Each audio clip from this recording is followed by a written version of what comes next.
What go down, y'all? Welcome back to the C-Suite. And I say welcome back, but I just want y'all to know that this is the first inaugural episode of the C-Suite. Not even an episode, just the first video, the first step in the journey. And what other way to drop the first episode with Davante Adams has requested a trade from the Las Vegas Raiders. This is huge to me. This is very huge. I feel like there are a lot of buyers in this scenario. I feel he could show up to a lot of different teams and could really change around the outlook of this season. Could change around who are the contenders, who are the favorites to win the Super Bowl. Coming off of seasons where in 2022 having 1,500 yards, 14 touchdowns. That was his first year in Vegas with Derek Carr. You go back to one of his best seasons where he had his last season at Green Bay with Aaron Rodgers, 123 catches for 1,500 yards and 11 touchdowns. Those are just amazing stats that I feel that he can fit in with any team. Some of his top teams that he mentioned are the Jets because, of course, he would want to get reunited with Aaron Rodgers. And I do like that situation. I do feel that if he slots in there, he would instantly become the wide receiver one. Garrett Wilson fans that are going to probably look at me like, whoa, no, Garrett Wilson's definitely wide receiver one. Since Garrett Wilson's Offensive Rookie of the Year campaign 2 years ago, last season, he was okay. Yes, he did have Zach Wilson at quarterback, who eventually got benched or hurt, one of the two. Then last year, having Aaron Rodgers at the start and only played, two plays, to where, yes, he hasn't had that. But from the first 4 games of this year, I can pull up the stats, but they're just not looking that amazing. You look at Garrett Wilson's stats today, after 4 games, he's up to 20 receptions, 191 yards, and 1 touchdown. And it's like, yes, I know the play hasn't been amazing. Their offense has looked very lackluster. But I feel that dropping his role into a wide receiver 2 aspect where you have a guy like Davante Adams on the field with you would tremendously boost Garrett Wilson back up into the status where we're talking at him like, oh, Garrett Wilson is a wide receiver 1. Garrett Wilson's a wide receiver 1. He's just behind Davante Adams.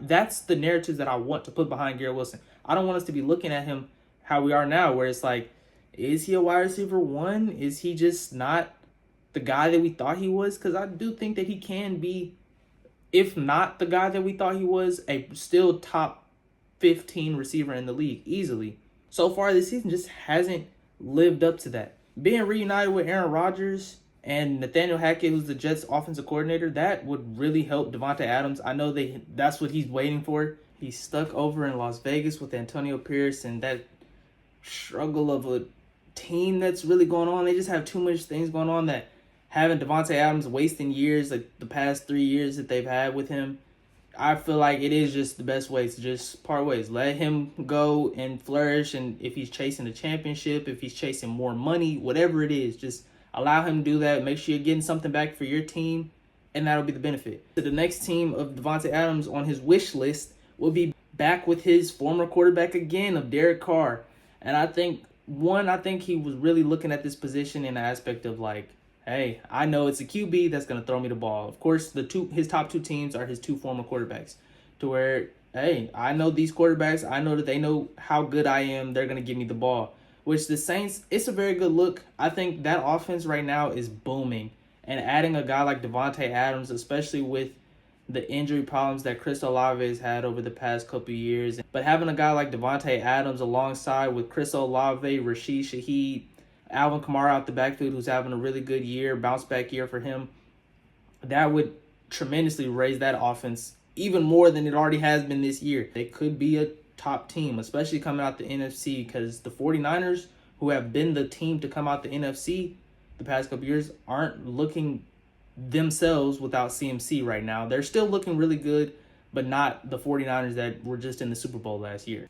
2 other teams that I feel are in the sweepstakes for him, because who wouldn't be in the sweepstakes for a guy like Davante Adams? But 2 other big ones that I was seeing a lot of talks and reports that, oh, these could be possibilities that I feel should be struck down pretty quickly were the Chargers and the Chiefs. By all means, those are 2 amazing teams, and I know Davante Adams would fit in perfectly with those 2 teams. My insight towards them is, why would the Raiders want to trade in the division? That's for the 1. 2, getting picks back from those 2 teams, because whichever team that you send Davante to is instantly going to get a boost. But sending him to a team like the Chiefs, who are the defending champions, what does that do? You want a second round pick. You get a second round pick from the Chiefs. You're asking for essentially a third. So are the Chiefs willing to give up a first round pick for Davante Adams? Right now they might, with Rashee Rice just getting hurt. Travis Kelce looking like he's having a little bit of a regression year.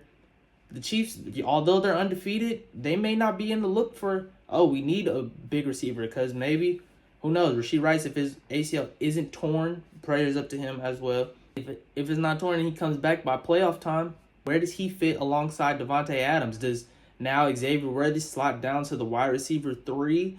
But also you have Travis Kelce, so does that make Rashee Rice now your wide receiver 3? Because is Davante Adams going to be okay with wanting to be a wide receiver 2 spot? Nobody could ever know. And that's why I feel like those two teams could kind of get struck out of the sweepstakes, in my opinion. And speaking of sweepstakes, that takes me back to last summer. We had the Brandon Ayuk sweepstakes. And the top 2 teams for Brandon Ayuk were the Washington Commanders and the Pittsburgh Steelers.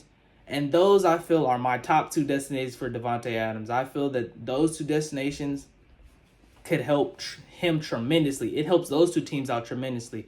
I'll start with the Washington Commanders. Having Jaden Daniels, who's having the season that he's having, the Commanders being the top of the NFC East right now, being 3-1, who wouldn't want to give Jaden Daniels a number 1 receiver, an ex-wide receiver who's a top 5-7 talent in the league right now?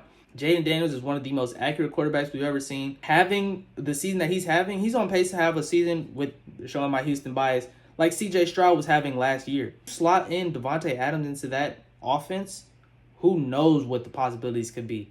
Slotting Terry McLaurin, who's been wide receiver 1 out in Washington, who, yes, he's had a lot of QB struggles, and this year is having a pretty good year, but slot Terry McLaurin down to a wide receiver 2, what does that open up? Who are you double teaming? Are you double teaming Terry McLaurin still? Now you have to worry about Terry McLaurin and Davante Adams with a safety net of Zach Ertz, rushing presence of Brian Robinson Jr. Only negatives that I do see, one time in a podcast interview with Amon-Ra St. Brown, Davante Adams did mention that the Washington fans are horrible. He also mentions that the stadium was horrible, which could be a little bit of a downside, which could also turn away the owners, turn away the general managers, and be like, we don't want to bring that into our environment. You don't want to bring that into your stadium. Who wants to bring in a player that told the fans that are supposed to be rooting for him that he doesn't like them or that they suck? So that could be a little bit of a downswing towards them, but I could see it. If that happens, I'm all on board for it. The real question to me is, who gets 17? Does Terry McLaurin get to keep it? Does Davante pay Terry to get it? Does Terry just give it up over the veteran presence? But also, I think the NFL has a rule that you can't switch numbers in the middle of the year.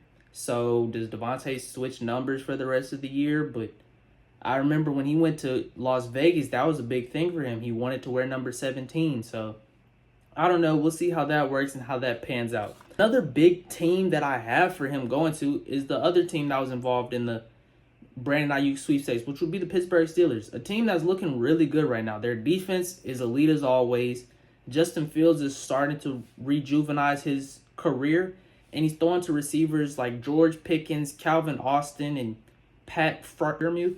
Sliding in a Davante Adams, what does that do? It does nothing but help that offense even more than it already is looking pretty good. Like, Justin Fields hasn't looked bad so far. Yes, he has George Pickens, who I believe is an easily wide receiver 1, but who knows? Maybe George Pickens takes another year behind a Davante Adams. He may not want to be a wide receiver 2. He may not want to worry about only getting 8 targets a game. But if those 8 targets, he can build off of that, and the other 12 targets are going to Davante Adams and they're winning games, I don't think any player would be mad about that. Or Davante Adams being on the last 2 years of his contract, maybe George Pickens says, you know what, I'll bite the bullet for 2 years if I can get 2 rings out of it. Who's going to say no to that? Then after those 2 years, I can go and get my payday somewhere else. If they want to keep Davante, I can go somewhere else. Maybe the Steelers let Davante Adams go, which would be a big thing because I know that the restructuring with a lot of these teams would have to work. Speaking of restructuring, another big team that Davante Adams has been hinted at going towards that could really use a wide receiver one would be the Buffalo Bills. Josh Allen just losing Stephon Diggs last year. The wide receiver one is open. Yes, they have Khalil Shakir, Keon Coleman, but those two they're not wide receiver one potential. Bringing in a guy like Davante Adams, another person who wears 17 along with Josh Allen, because I know the QB's not switching his number. But bringing in a guy like Davante Adams and giving Josh Allen a true wide receiver one with that AFC East division of the Dolphins suffering without Tua, the Jets looking, and the Pats being in the middle of a rebuild, that's an easy division to win, which guarantees you a playoff spot. So adding Davante Adams puts you into the conversation of, oh, are we competing with the Chiefs? Are we competing with the Texans? Are we competing with a team like the Ravens? Who knows?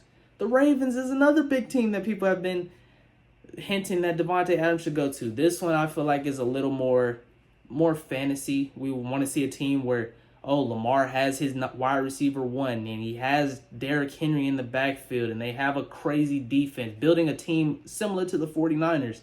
But I don't think it's as reasonable because of the fact that a Lamar contract and a Brock Purdy contract are two completely different things.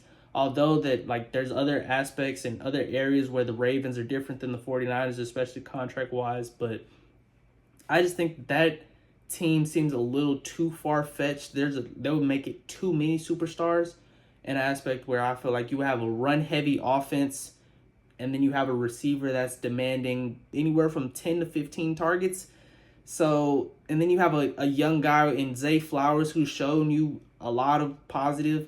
So do you want to slot Davante Adams in and kind of mess up that chemistry where they just found the chemistry with Derrick Henry and Lamar Jackson, where they're able to run the ball? Derrick Henry's had back-to-back 100-yard rushing games where if we slide in a wide receiver now, Davante, do we have to get him the ball immediately? Is he going to be okay with getting the ball when he can if Derrick Henry's having a game like he's having? Raiders had that when they had Josh Jacobs. They had a crazy rushing game with Davante Adams out there and Derek Carr. It was a very good offense, but you saw the ceiling on that. They didn't make it to where they needed to be. Davante Adams willing to do that again? Is he willing to be in an offense where the primary mode of moving the ball is running it? Who knows? So over the next couple of weeks, as the longer it waits for him to get traded, his contract the cap hit does drop in value. I believe it drops around $900K per week. With the trade deadline coming on November 5th, we have about a month. So look forward to staying in tune and seeing what Davante Adams has in store for y'all. All right, y'all, stay blessed. Peace.